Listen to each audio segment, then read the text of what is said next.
apapun yang Tuhan lakukan dalam hidup kita adalah hal-hal yang baik.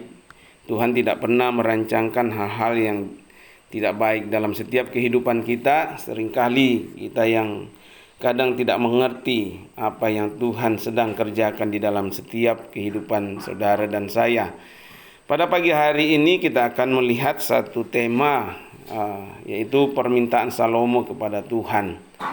Ya, seringkali kalau kita berbicara tentang permintaan pasti ada hubungannya dengan kebutuhan. Ya, kalau kita bicara tentang permintaan pasti ada hubungannya dengan kebutuhan.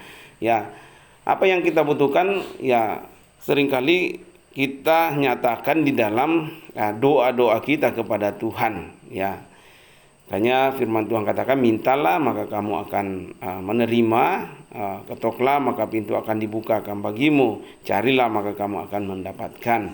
Nah, tema yang kita bahas pada pagi hari ini kita akan belajar dari satu tokoh Alkitab. Ya, kemarin kita belajar dari tokoh Daud. Nah, kita akan belajar dari tokoh anaknya yaitu Salomo yang menggantikan Daud ketika Daud sudah lanjut usia dan dia menyerahkan tahta kerajaan ya Israel kepada anaknya yaitu Salomo. Nah, kita akan lihat ketika Salomo dilantik jadi raja, nah, di dalam mimpinya dia bertemu dengan Tuhan. Dan di situ ada percakapan antara Salomo dan Tuhan tentang apa yang Salomo minta ketika dia menjadi raja. Nah, kita akan melihat di dalam 1 Raja-Raja 3 ayat 9. Ya, 1 Raja-Raja 3 ayat 9. Ya, pendengar Radio Citra Kasih juga bisa membaca di dalam Alkitabnya masing-masing di rumah. Nah, saya akan bacakan buat kita semua. Demikian bunyi firman Tuhan di dalam 1 Raja-Raja 3 ayat 9. Maka berikanlah kepada hambamu ini hati yang faham menimbang perkara untuk menghakimi umatmu dengan dapat membedakan antara yang baik dan yang jahat. Sebab siapakah yang sanggup menghakimi umatmu yang sangat besar ini? Nah, kita tahu bersama kalau kita baca kisah ini di dalam Alkitab ya, keadaan kerajaan ya atau bangsa Israel pada masa pemerintah Salomo ya semua sudah aman ya. Ya, karena itu tentu peran dari seorang Daud ya, Raja Daud untuk membuat bangsa Israel pada saat itu menjadi ya damai, aman ya. Nah, dikatakan di situ di dalam suatu mimpi ya Salomo ya berbincang dengan Tuhan ya, dikatakan Salomo meminta ya, jadi Tuhan mengatakan ya apa yang Salomo minta kepada Tuhan. Nah, tentu ya di awal saya katakan setiap permintaan itu sering kita wujudkan di dalam doa kita kepada Tuhan. Nah, kalau kita mau jujur di dalam setiap doa-doa kita, sebenarnya apa isinya di dalam setiap doa-doa kita? Ya, banyakkan itu ya meminta misalnya Tuhan ya, berikan aku kesehatan, ya berikan aku makanan yang aku butuhkan, ya berikanlah, semua menyangkut kepada diri kita gitu ya. Kalau mau jujur ya mungkin kebanyakan doa orang ya Kristen atau orang percaya ya selalu menyangkut kepada dirinya gitu ya, selalu mungkin kebanyakan ya tapi tidak semua ya. Ya, tapi sebagian besar pasti ketika kita berdoa ya pasti kita akan berdoa ya untuk kepentingan kita dulu ya, untuk kepentingan kita dulu. Tapi seberapa banyak kita berdoa untuk misalnya kita minta kepada Tuhan supaya lewat hidup kita ya bisa menjadi ya perpanjangan tangan Tuhan untuk ya menolong orang lain misalnya ya. Nah, sama di dalam doa yang ketika Salomo ya, dalam permintaan Salomo ketika dia dalam mimpi itu bertemu dengan Tuhan ya, ketika dia sudah diangkat menjadi raja atas Israel. Dikatakan di situ di ayat 9 ya pasal 3 satu Raja-Raja, maka berikanlah kepada hambamu. Nah, ini apa yang menjadi permintaan orang Salomo. Maka berikanlah kepada hambamu ini hati yang ya mengerti atau hati yang paham menimbang perkara untuk menghakimi umatmu. Jadi dia di dalam permintaan Salomo, dia meminta sesuai dengan apa yang dia butuhkan, ya. Apa yang dia butuhkan sebagai seorang pemimpin yang baru, dan ya tentu belum punya pengalaman, karena dia katakan dia masih muda ya untuk menjadi seorang raja. Dia belum punya pengalaman, belum punya bagaimana dia menimbang perkara. Bahkan dikatakan, siapa yang sanggup menghakimi umatmu yang sangat besar ini, ya. Dia tidak ada pengalaman, ya. Dia masih muda, tapi di dalam perjumpaannya dengan Tuhan, ya, Salomo meminta ya sesuai dengan apa yang dibutuhkan pada saat itu, ya.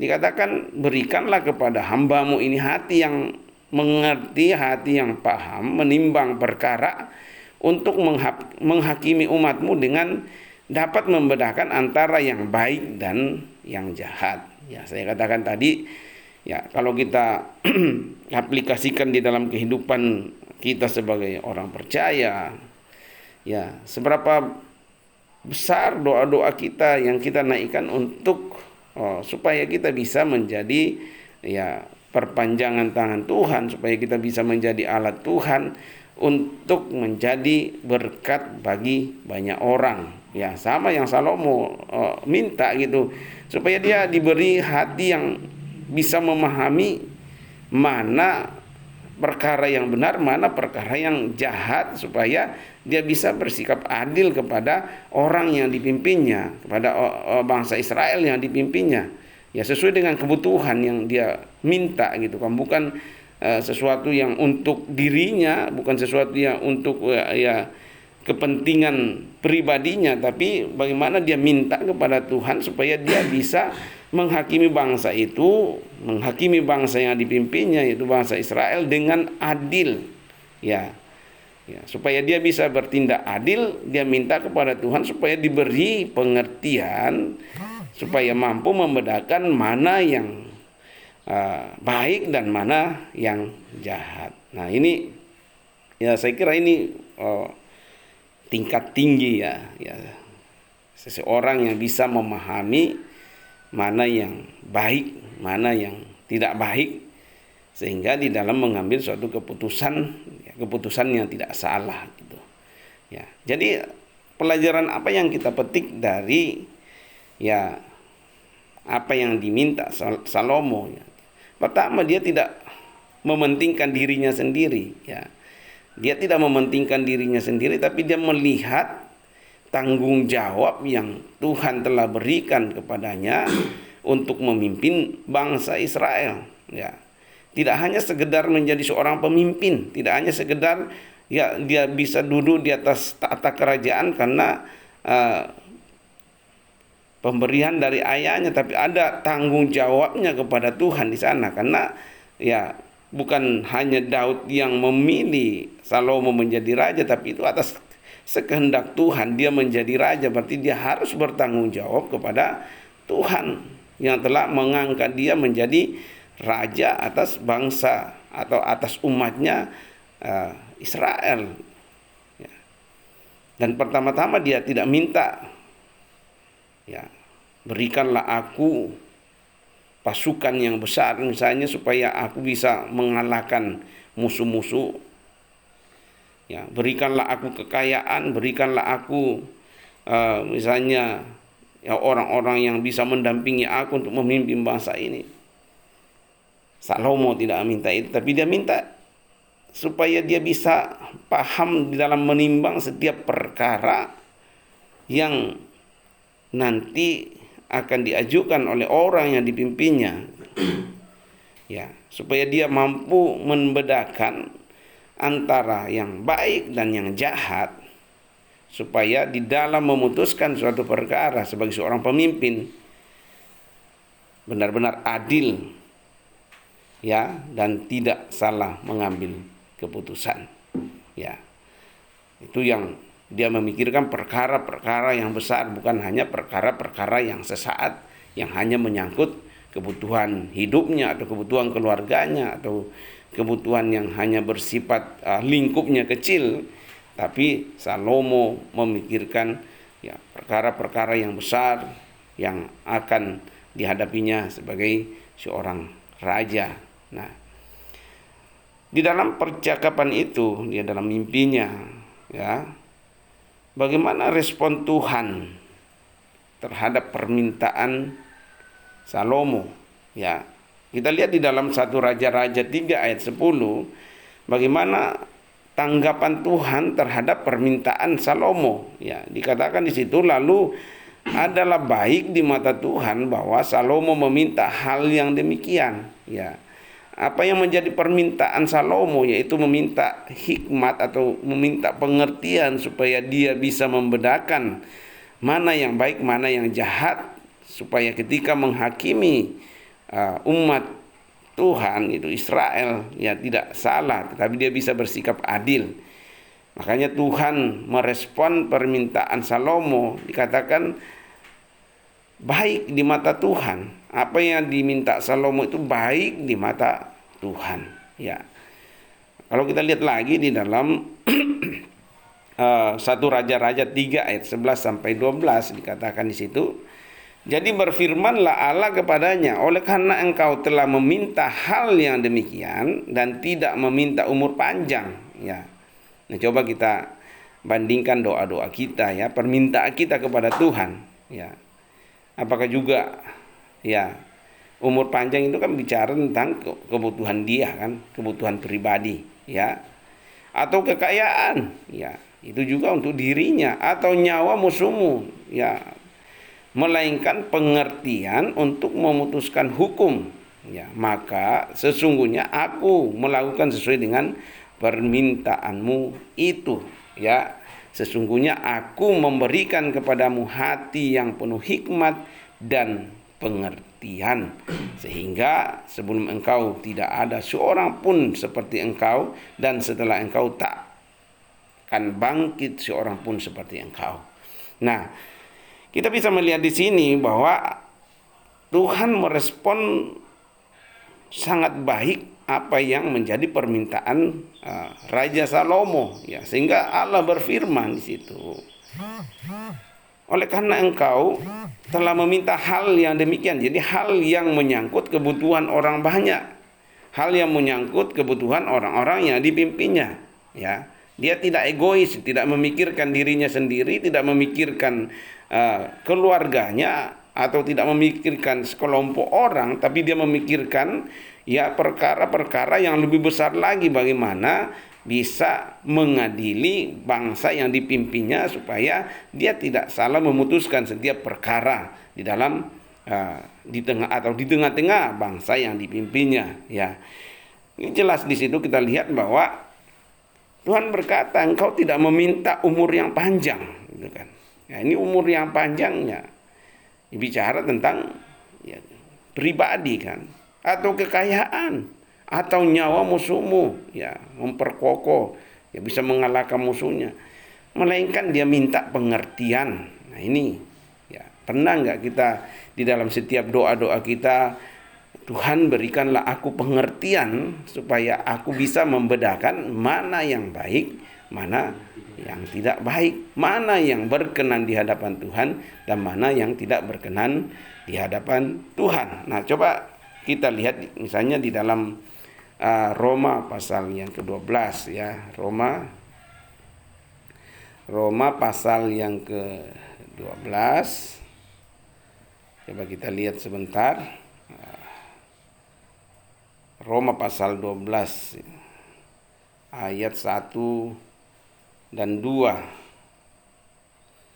Ya, Roma pasal 12 ayat 1 dan 2. Apa yang dikatakan di situ, ya? Dikatakan persembahan yang benar, gitu ya. Karena itu saudara-saudara, demi kemurahan Allah aku menasihatkan kamu nih, Paulus menasihatkan kita semua, termasuk kita orang percaya saat ini, menasihatkan kamu supaya kamu mempersembahkan tubuhmu sebagai persembahan yang hidup, yang kudus, dan yang berkenan kepada Allah. Itulah ibadahmu yang sejati. Nah, janganlah kamu menjadi serupa dengan dunia ini, tetapi berubahlah oleh pembaharuan budimu sehingga kamu dapat membedakan. Nah, jadi yang diminta oleh Salomo adalah pembaharuan budinya di situ kan, ya, supaya dia bisa membedakan mana kehendak Allah, apa yang baik dan yang berkenan kepada Allah dan yang sempurna. Jadi dia tidak memikirkan ya perkara-perkara yang untuk dirinya sendiri, tapi dia memikirkan perkara-perkara yang lebih besar lagi, ya, untuk membawa bangsa itu ya menjadi bangsa yang takut akan Tuhan. Jadi dia minta ya pengertian. Ya, pengertian itu menyangkut ya di dalam ya budi kita, pengertian, supaya kita bisa membedakan mana yang baik dan mana yang tidak baik, mana yang berkenan kepada Allah dan mana yang tidak berkenan kepada Allah. Nah, saya katakan ya Salomo itu yang dia minta, ya bukan umur yang panjang, bukan kekayaan, bukan nyawa musuhnya, melainkan pengertian. Ya, kalau kita punya pengertian yang benar, ya pemahaman pengertian yang benar, ya pasti kita akan memutuskan juga sesuatu yang benar. Ya, ini pentingnya. Ketika kita punya pengertian yang benar, ya, kita punya pemahaman yang benar, ya tentu pengertian pemahaman yang ya bersumber daripada Tuhan. Ya, pasti kita akan memutuskan setiap perkara-perkara dalam hidup kita dengan benar gitu. Tapi kalau kita punya pengertian duniawi, ya pengertian duniawi, ya pasti hasilnya juga ya hal-hal yang duniawi. Jadi kepada siapa kita minta pengertian? Ya, ketika kita dalam doa-doa kita minta pengertian yang daripada Tuhan, ya, pasti kita akan memutuskan sesuatu yang ya, berdasarkan apa yang Tuhan kehendaki di dalam setiap kehidupan kita. Ya, nah kalau kita lihat di sini, Salomo tidak meminta umur panjang, tidak meminta kekayaan, tidak meminta nyawa musuhnya, tetapi dia minta pengertian. Untuk apa pengertian itu? Supaya dia bisa memutuskan hukum mana yang sesungguhnya ya berkehendak atau yang berkenan di hadapan Tuhan, sehingga apapun yang diputuskan nantinya di dalam kepemimpinannya sebagai raja pasti akan selalu berkenan dengan apa yang Tuhan kehendaki. Ya, makanya kalau dalam doa-doa kita coba kita minta pengertian kepada Tuhan, ya. Tuhan berikan aku pengertian supaya aku bisa ya menilai keadaan yang sedang terjadi ini. Ya, berikan aku pengertian supaya aku memahami apa yang sedang terjadi dalam hidupku saat ini. Ya, berikan aku pengertian supaya aku memahami apa yang harus aku kerjakan, apa yang harus aku lakukan untuk ya memuliakan Tuhan lewat hidupku, untuk menjadi berkat bagi banyak orang. Jadi itu perlu pengertiannya. Jadi kalau dalam konteksnya Salomo dia minta pengertian supaya dia bisa memutuskan hukum, ya mana sesungguhnya ya yang baik, mana sesungguhnya yang tidak baik atau tidak benar, ya. Maka respon Tuhan itu sangat baik, ya. Tuhan katakan, ya sesungguhnya aku melakukan sesuai dengan permintaanmu itu. Sesungguhnya aku memberikan kepadamu hati yang penuh hikmat. Ya, Tuhan memberikan hati tidak hanya sekedar diberikan hikmat, tapi dikatakan aku akan memberikan hati yang penuh hikmat dan pengertian. Ya, sehingga sebelum engkau tidak ada seorang pun seperti engkau, dan sesudah engkau tak akan bangkit seorang pun seperti engkau. Ini luar biasa, ya. Jadi yang orang yang punya pengertian yang luar biasa adalah hanya Salomo gitu. Tidak ada yang sebelum Salomo, tidak ada yang sesudah Salomo. Ya. Jadi hikmat pengertian di sana ya berfungsi untuk bisa menyelesaikan masalah, ya. Jadi orang yang punya hikmat dia pasti akan bisa menyelesaikan setiap persoalan, setiap masalah yang ada di dalam setiap kehidupan, ya. Masalah kecil, masalah besar, kalau kita punya hikmat, ya pasti kita bisa menyelesaikan masalah itu ya tentu di dalam ya koridornya ya Tuhan. Ya, masalah yang kita selesaikan tidak menyenangkan satu pihak, tapi dalam setiap masalah yang kita selesaikan Tuhan yang disenangkan di sana. Ya, bukan hanya ya pihak pertama yang senang, pihak kedua tidak senang, pihak pertama tidak senang, pihak kedua senang. Ya, tapi bagaimana lewat hikmat yang Tuhan berikan kepada setiap kita orang percaya, itu akan memampukan kita untuk bisa menyelesaikan setiap masalah. Nah, yang endingnya atau yang ujungnya nanti ya bukan menyenangkan kedua belah pihak, tapi bagaimana Tuhan disenangkan lewat keputusan yang kita ambil. Ya, pendengar Radio Citra Kasih, sebelum kita lanjutkan, kita akan mendengar satu pujian lagi dari anak SMK Paulus. Saya persilakan. Kau Allah yang setia.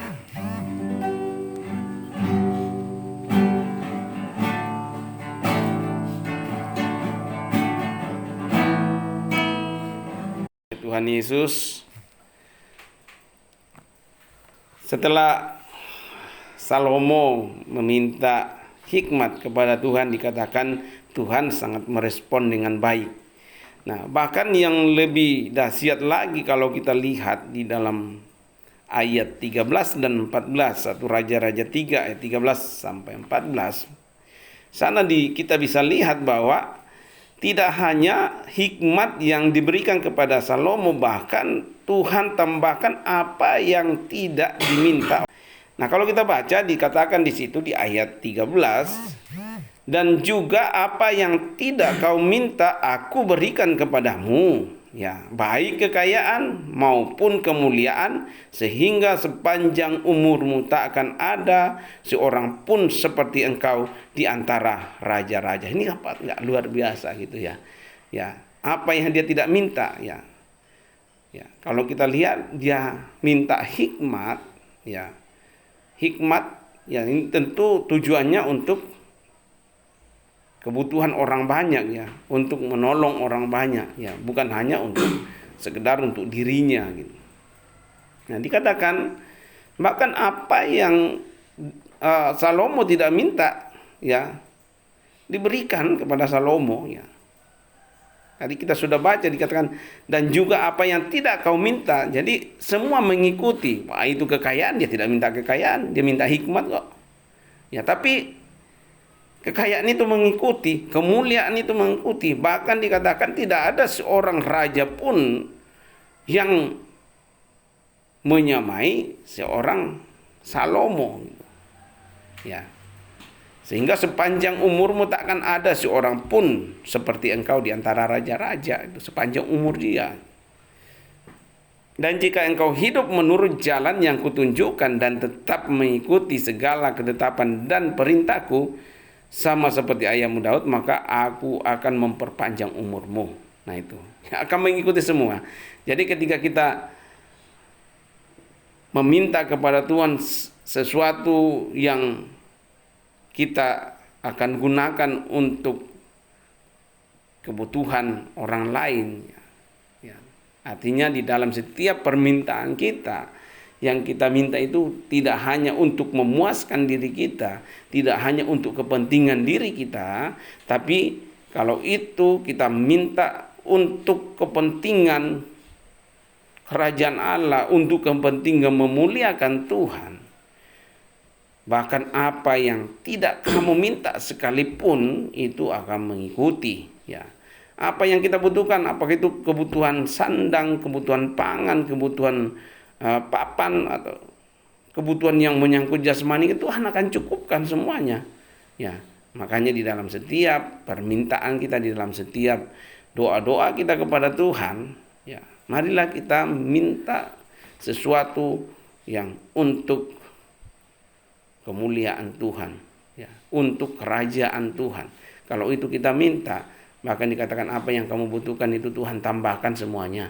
Ya, makanya di dalam ya Matius 6 ayat 33 kalau kita nggak salah ya, kita situ dikatakan Tetapi carilah dahulu kerajaan Allah dan kebenarannya, maka semuanya itu akan ditambahkan kepadamu. Ya, mintalah sesuatu yang untuk kerajaan Tuhan, maka segala sesuatu yang kita butuhkan untuk pribadi kita pasti Tuhan akan cukupkan. Itu akan mengikuti, ya. Ya, carilah dahulu kerajaan Allah dan kebenarannya, maka semuanya itu akan ditambahkan kepada apa? Kalau kita lihat satu perikop itu kan bicara tentang kekhawatiran, tentang apa yang kita butuhkan, apa yang engkau makan, minum, apa yang engkau pakai, pakaian. Tapi kalau kita mencari kerajaan Allah dulu dalam setiap permintaan kita, kalau kita meminta sesuatu yang untuk membawa orang kepada kerajaan Allah, ya maka segala sesuatu yang kita butuhkan pasti Tuhan akan cukupkan. Itu akan mengikuti. Itulah hukum, ya, hukumnya, ya. Ya, hukum rohaninya lagi itu, ya. Ketika kita meminta sesuatu yang untuk membawa orang, membawa jiwa-jiwa kepada Tuhan, ya, pasti Tuhan pelihara. Maka di bagian lain dikatakan seorang prajurit tidak usah memusingkan apa yang dibutuhkan, karena ya itu sudah disiapkan oleh komandannya gitu. Kalau kita melakukan suatu pekerjaan untuk kemuliaan Tuhan, ya tidak hanya harus jadi pendeta baru pekerjaan memuliakan. Dalam segala hal yang kita kerjakan, dalam setiap tugas yang Tuhan telah berikan kepada kita, kalau kita kerjakan ya dalam pola pikir kita, dalam paradigma kita atau mindset kita untuk kemuliaan Tuhan. Makanya firman Tuhan katakan, apapun yang kamu lakukan, lakukanlah untuk Tuhan. Ya, mau kita bekerja di sawah, mau kita bekerja di kebun, mau kita jadi pegawai negeri, apapun yang profesi yang kita tekuni, tapi kalau kita lakukan segala sesuatu itu untuk Tuhan, ya sama dengan itu, carilah dahulu kerajaan Allah dan kebenarannya. Ya, maka segala sesuatu yang kita butuhkan pasti Tuhan cukupkan. Kita tahu caranya Tuhan, bagaimana Tuhan cukupkan, itu bagiannya Tuhan. Nah, seringkali kita tidak melihat hal yang pekerjaan Tuhan dalam hidup kita, karena seringkali kita memikirkan bagaimana Tuhan menolong saya. Tak usah. Ya, tugas kita lakukan ya apa yang Salomo lakukan di situ dalam mimpinya. Ketika berjumpa dengan Tuhan, dia tidak minta apa yang untuk kebutuhan dirinya, tapi bagaimana dia minta untuk kebutuhan orang lain tuh, kebutuhan orang yang dipimpinnya. Ya, sama kalau kita seorang pemimpin, ya dalam doa-doa kita tentu kita minta hikmat supaya saya bisa memimpin, ya di dalam takut akan Tuhan, supaya setiap apa yang putuskan tidak merugikan satu pihak atau merugikan orang lain, tapi bagaimana keputusan yang saya ambil itu keputusan yang memuliakan Tuhan. Nah, saya kira itu yang kita bisa lihat pada pagi hari ini. Kita belajar dari seorang tokoh Alkitab, yaitu Salomo. Ya, luar biasa ya, yang dia minta bukan untuk dirinya, tapi bagaimana dia minta hikmat. Hikmat itu ya fungsinya untuk menyelesaikan setiap persoalan, setiap masalah. Orang yang berhikmat pasti dia bisa menyelesaikan setiap persoalan di dalam hidupnya maupun di dalam tanggung jawab yang Tuhan bebankan pada kehidupannya. Semoga firman Tuhan yang kita dengarkan pada pagi hari ini menuntun kita, ya, memberikan pemahaman yang baru kepada kita, bahwa di dalam setiap permintaan kita kepada Tuhan, mintalah hal-hal yang tidak hanya untuk diri kita sendiri, tapi bagaimana ya lewat permintaan itu ya kita menjadi berkat bagi banyak orang. Kita akan masuk di dalam pokok-pokok doa kita pada pagi hari ini. Terus kita doakan bangsa dan